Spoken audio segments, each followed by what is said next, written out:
Hey everybody, just wanted to do a quick overview on a deal that I just closed. And everybody's always asking, oh, how do you do like no money down deals, creative financing deals? And I just want to kind of go over one real quick on some numbers. Here's actually, let me move this out of the way here, but here's the actual property right here, just closed on it. Went under contract with the seller 30 months ago, and the tenant buyer finally just exercised the option. The appraisal on this came in at 265, and this is so it's quite nice, quaint little area. We got this deal through Zillow 2.5 years ago, just calling for sale by owner.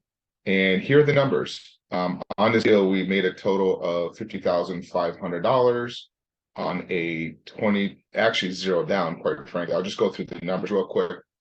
So I went into the agreement with the seller, and she was an agent at the time for the purchase price of $179. That is pretty much what the value was during that time period.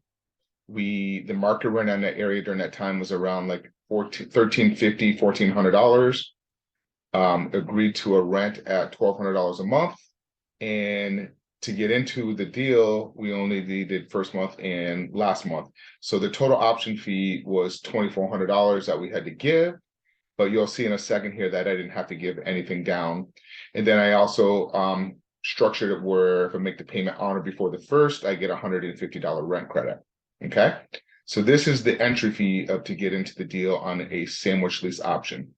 Then my buyer that I found marketed this for $214. Based on future value at the time. My rent to my tenant buyer was $1,550 a month. For them to get into the property, I required first month, last month in security, and 3% down of the option fee of the price. So when I found a buyer on this particular property, it was $11,070 down for my end buyer. And out of the $11,000 that I received, I gave $2,400 of it to my seller. So you'll see here on the upfront numbers, I received around $11,000 from my buyer.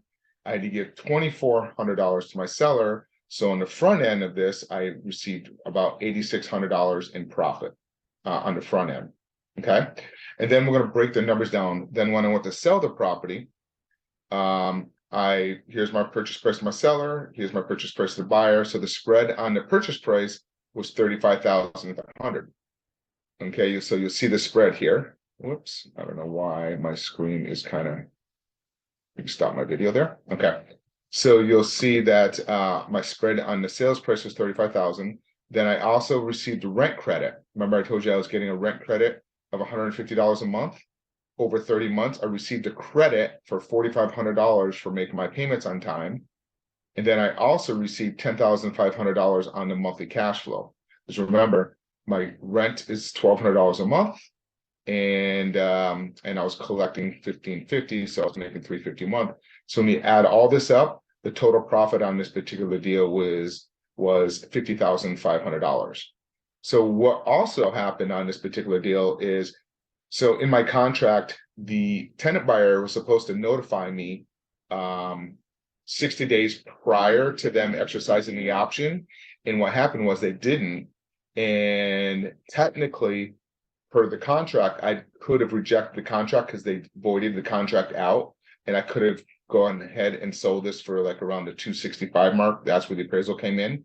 But I wasn't going to do that to my tenant buyers because they were actually great people and I wanted them to own the property, and they did a great job taking care of the property. But anyways, these are the numbers. I'll go ahead and post this.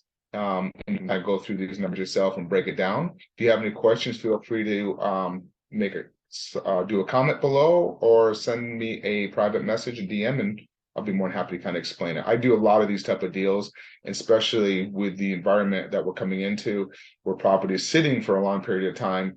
When the sellers can't sell it, this is a great opportunity to kind of go in there. And I did this when the market was hot, doing this type of lease option strategy. Okay. When you call your sellers and you ask them questions, just ask them, hey, would you be willing to rent the property for a few years and then we close on it?